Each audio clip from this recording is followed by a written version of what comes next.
Assalamualaikum warahmatullahi wabarakatuh. Selamat malam. Puji syukur kita panjatkan kehadirat Tuhan Yang Maha Kuasa. Atas berkat lindungannya, kita masih merasakan kesehatan hingga pada malam hari ini. Yang kami hormati Bapak Haji Sunarto SE MSI selaku dosen pengajar mata kuliah Ekonomi Manajerial dan teman-teman sekalian yang saya banggakan. Kami dari kelompok 1 akan mempresentasikan hasil diskusi kami mengenai pengertian dan ruang lingkup ekonomi manajerial. Sebelum kami mempresentasikan hasil diskusi kami, terlebih dahulu kami memperkenalkan diri. Kami dari kelompok 1, nama saya Roberto Carlos Sihombing, saya sebagai moderator. Yang kedua, Siti. Yang ketiga, Rian Rejanda. Baik, kita masuk ke pembahasan pertama, definisi ekonomi manajerial. Ekonomi manajerial adalah aplikasi teori ekonomi dan perangkat analisis ilmu keputusan untuk membahas bagaimana suatu organisasi dapat mencapai tujuan atau masuknya dengan cara yang paling efisien. Masalah keputusan manajemen timbul dalam organisasi apa saja? Yang pertama, profit organization, dan yang kedua, perusahaan nirlaba seperti rumah sakit atau universitas, dan yang ketiga, badan pemerintah. Baik, di sini kita bisa melihat skema pengertian ekonomi manajerial. Saya lanjut, keterkaitan dengan teori ekonomi. Suatu organisasi dapat memecahkan masalah keputusan manajemennya dengan menerapkan teori ekonomi dan perangkat ilmu keputusan. Teori ekonomi terbagi menjadi dua. Yang pertama, ekonomi mikro, seperti konsumen individu, pemilik sumber daya, dan perusahaan bisnis. Dan yang kedua, ekonomi makro, meliputi output, pendapatan, pekerjaan, konsumsi, investasi, harga secara total dan agregat secara keseluruhan. Selanjutnya, keterkaitan dengan ilmu keputusan.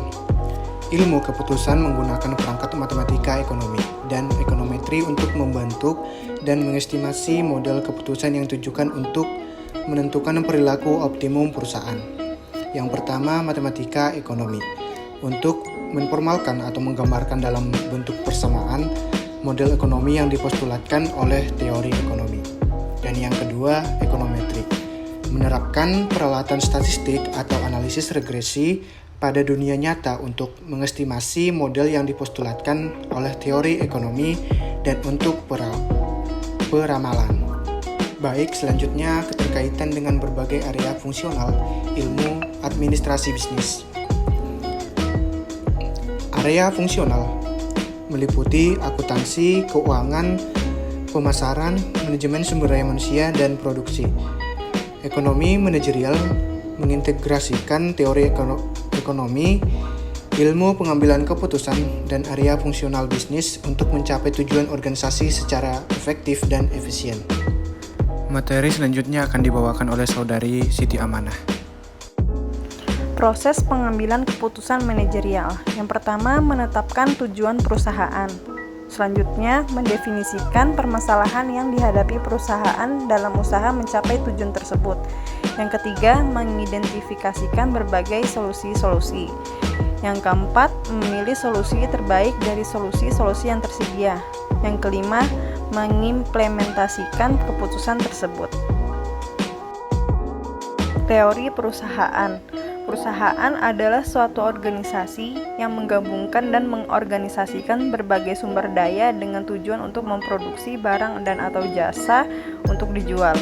Fungsi perusahaan membeli sumber daya atau input berupa tenaga kerja, modal, dan bahan mentah untuk diubah menjadi barang dan jasa untuk dijual. Pemilik sumber daya dalam kurung, pekerja dan pemilik modal, tanah dan bahan mentah tutup kurung menggunakan pendapatan yang diperoleh dari penjualan jasa atau sumber daya untuk membeli barang dan jasa yang diproduksi oleh perusahaan. Selanjutnya, tujuan dan nilai perusahaan. Teori perusahaan mempostulatkan tujuan utama perusahaan adalah untuk memaksimumkan kekayaan atau nilai perusahaan. Bisa dilihat rumus dan keterangannya di bawah ini.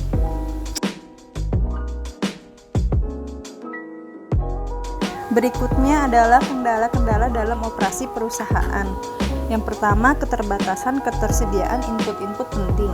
Yang kedua, kendala hukum yang dihadapi perusahaan yaitu upah minimum, standar kesehatan dan keselamatan, standar emisi polusi, UU pelarangan praktik bisnis yang tidak jujur, dan yang terakhir, keterbatasan ruang pabrik atau gudang dan dana modal. Materi selanjutnya akan dibawakan oleh Saudara Rian Rezanda. Sifat dan fungsi laba. Laba bisnis atau usaha atau biasa disebut business profit.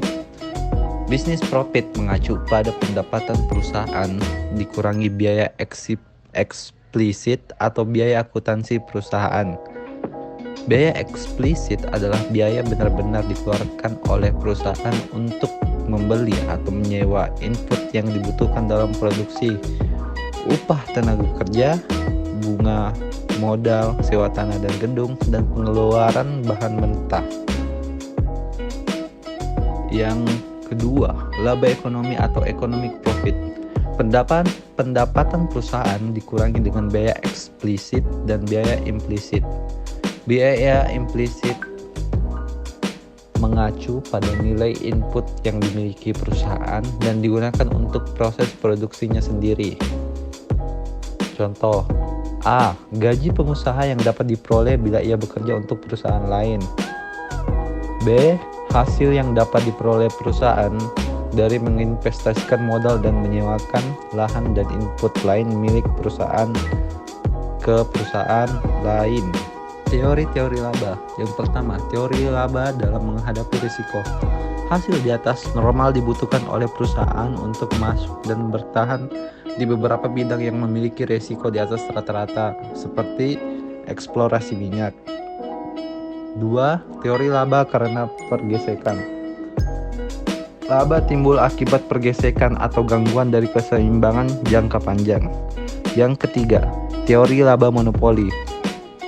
Beberapa perusahaan dengan kekuatan monopoli dapat membatasi output dan mengenakan harga tinggi dibandingkan pada persaingan sempurna, dan dengan demikian dapat menghasilkan laba. 4. Teori laba inovasi. Laba adalah ganjaran pengenalan inovasi yang berhasil. 5. Teori laba efisiensi. Perusahaan yang lebih efisien daripada rata-rata perusahaan akan memperoleh laba di atas normal. Fungsi laba. Laba yang tinggi merupakan tanda bahwa konsumen menginginkan output industri lebih banyak. Untuk perusahaan yang efisiensinya di atas rata-rata, merupakan ganjaran dari efisiensi yang lebih besar tersebut. Laba memberikan sinyal yang penting untuk realokasi sumber daya yang dimiliki masyarakat sebagai perubahan selera dan permintaan sepanjang waktu. Etika bisnis dan globalisasi. Etika bisnis adalah prinsip nilai dan kepercayaan yang mendefinisikan keputusan dan tindakan yang benar dan yang salah. Globalisasi, perekonomian dunia di mana merupakan suatu sistem tunggal yang saling tergantung satu dengan yang lainnya. Untuk selanjutnya saya kembalikan ke moderator. Terima kasih. Demikian presentasi dari kelompok 1. Jika terdapat kekurangan dan kesalahan kata, mohon dimaafkan dan dimaklumi. Sekian dan terima kasih. Wassalamualaikum warahmatullahi wabarakatuh.